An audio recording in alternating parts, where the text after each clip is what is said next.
There are literally hundreds of tools out there to help you set up email campaigns and automations to make your e-commerce store a success. But out of all of them, Klaviyo has to be my favorite. After 5 years of running email marketing with my agency, helping my clients' e-commerce stores getting thousands of sales, I figured out the best way to set up a killer email marketing system that will generate thousands of sales for your own store. By the end of this 5-step tutorial, you'll be able to create your own email marketing strategy on Klaviyo and start walking down the road of success. So once you've created a Klaviyo account, the first thing that you want to do is set up a sign-up form. This is like the gateway between your website and your email list. And you want to optimize this sign-up form as much as possible, because without a good sign-up form, you won't get as much people inside your email list that you can nurture to generate revenue from. So what you'll do in your Klaviyo account, you go to the left menu and you click sign-up forms. And what you can do in the top right corner, you can click create a sign-up form. And in here, you see some default templates from Klaviyo, which already give you a good base to start with. But it definitely needs some tweaking to get the highest sign-up rate possible. So what you can do, you can go to all categories and select if you just want to collect emails, just want to collect phone numbers, or both. For most brands, it will be both email and phone number. And then you can select the type. I'm a big fan of pop-up forms. I've noticed that those are generating the highest sign-up rates, but you can also try to A/B test it versus, for example, a full page form. And as you can see, then you have 3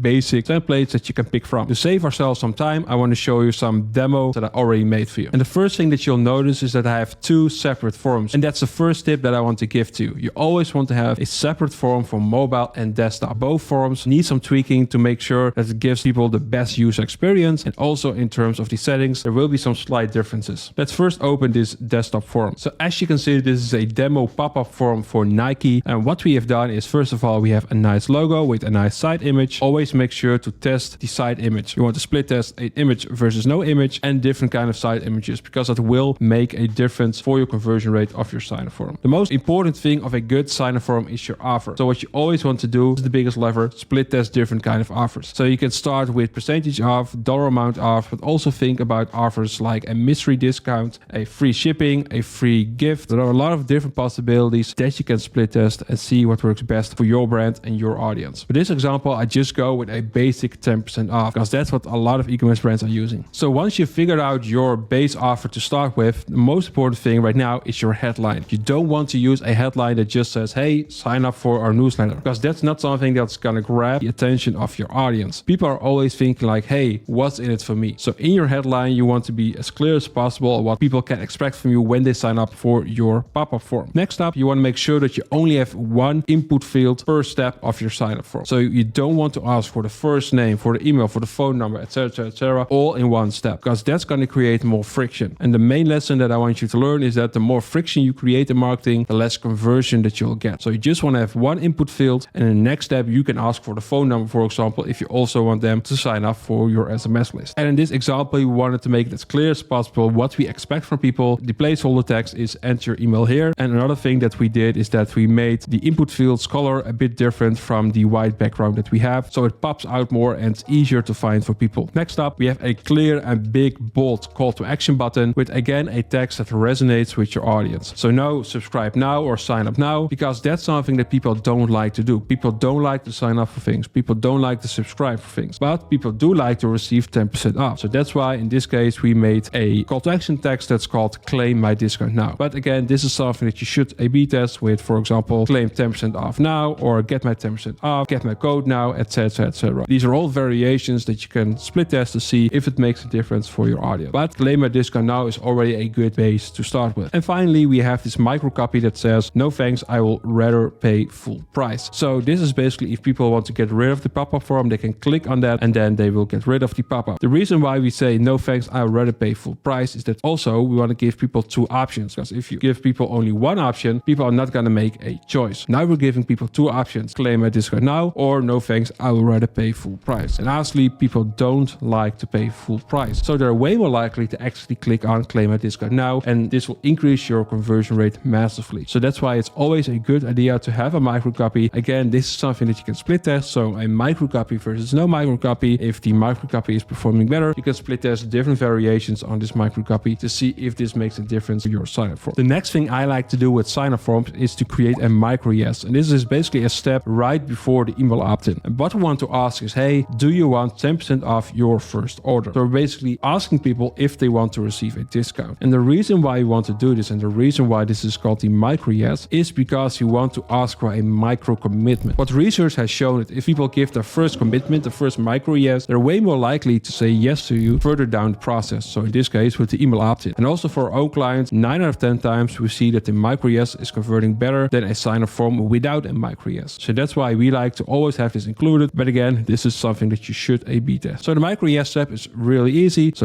just the same template as the email opt-in. An input field, we have removed that. And the headline, we've changed the headline for do you want 10% off your first order? And the call to action button right now is yes please. And the my copy has remained the same. So no thanks, I will rather pay full price. If they click yes please, they will go to the email opt-in that we've discussed before. After the email opt-in, they'll go to the success page. If you don't have an SMS opt-in in between, again, this is pretty straightforward. A headline with your discount is on its way, and then a text with check your inbox for the confirmation message with your discount code. Didn't receive an email within 5 minutes, check your spam box. So it's really important to do it like this. You don't want to give away the discount code in this success page. The reason why you don't want to do is that if you give away the discount code right now, there's no reason for people to actually open your emails. And this does two things. First of all, if people are not opening the first email that you're sending to them, it will send a bad message to inbox providers like Gmail and Outlook. So they're like, hey, you're sending them a first email, people are not opening it, so it's probably spam. So it will cause deliverability issues for your whole email marketing system. And the second reason is that you want to prime your audience and learn your audience to actually open your email. So if there's no reason to open your first email, why would people open your second and third email? So that's why always give away the discount code in your first email or the first text message if people have signed up for SMS, and don't give away the discount code in this form. And the second thing that you want to do is basically say, hey, check your inbox and make it as clear as possible what you expect from your people, and mention that they haven't received a message within 5 minutes that they should check your spam box. Because it can be, if it's the first time that you're sending them a message, that your message is landing in their spam box, especially if you have deliverability issues. So instead of them emailing your customer support and having a bad customer experience, you already want to tell them, hey, please check your spam box. And this will save you a lot of time for your customer support. In terms of settings for this form, what you want to do is the timing should be based on rules, and we select the rules when visitor is exiting the page. After a time delay of 6 seconds, you can split test anywhere between 4 to 12 seconds. And after visitor has scrolled a certain amount, you can test everything between the 40 to 80%. And we like to go with 60% in general. Make sure that this is not toggled. So if you toggle this, then it will only display the form if all these rules are like applied. So people have to be on the page for at least 6 seconds. They should have scrolled at least 60%, and they should be exiting the page. They will see this form, and that's something you don't want. If you scroll down, you can select the frequency, how often people can see this form. I generally like to keep this at 3 seconds. Desktop only, because for mobile we have a separate form. And in terms of targeting, you don't want to show it to existing Klaviyo profiles, and you don't want to show it on certain URLs like cart page, your wholesale page if you have any, and on your checkout page. So if people are already on their cart page or on the checkout page, you don't want to give away discount code obviously, because that will just hurt your margins if they're already busy in the process of actually buying from you. And if you scroll down, you can also select a location based on the visitor's IP address. For example, if you're only shipping to the US, you can select to only show the sign-up form to people in the US, so you don't get sign-ups from other countries to people who can't actually buy your products, because that's obviously something you don't want. And one final thing that you can do is add a teaser. So that's a step all the way in here. And the teaser is basically a little pop-up that shows right before they see the actual pop-up. So if they go on your website, they immediately see, in this case, save 10% now. They can click on it, and then the pop-up form will show. So it makes it as easy as possible for people to actually see your pop-up form. And you can have different settings. So you can select that it shows before displaying the form, only after the form is closed, or before and after. So this is again something that you can split test, and also really depends on what's going on your homepage. Oftentimes e-commerce stores have a lot going on their website, things like a loyalty system, a chatbot, etc, etc. And obviously you don't want to have too many things going on your store. So that's what you want to decide if you want to use a teaser or not. You can have multiple settings with positioning, with types of teasers, but in general, I'm a big fan of teasers, and it really makes a difference for your sign-up rate. And this is how you make a desktop form your e-commerce store. If you go back, we can also check the mobile form, which is in terms of copy exactly the same. The only difference is that we don't have the site image, because on mobile that just doesn't make any sense. And we've changed the font sizes a little bit, so it's optimized for mobile. So in general, you want to have the font size a bit bigger, so it's more easier for people to click on and to read. So those are the only things that you want to change to the visual aspects of your sign-up form. And in terms of the time delay, we just want to uncheck the when visitor is exiting the page, because on mobile this is not really reliable. So yeah, you don't want to have this setting turned on. Other than that, everything is exactly the same as your desktop form. form. And this is how you create a sign-up form in Klaviyo. So the next thing we want to do is set up our flows. Flows are like automations, an automated sequence of emails that we want to send to people based on a certain trigger. So for example, we've just set up our sign-up form. We promised them 10% off. Now we want to create a flow where we give away their discount code. So our welcome series flow. And there are a lot more triggers that you can set up flows for. So if you go to your Klaviyo account, in the left menu, you click on flows, and in the top right corner, you can see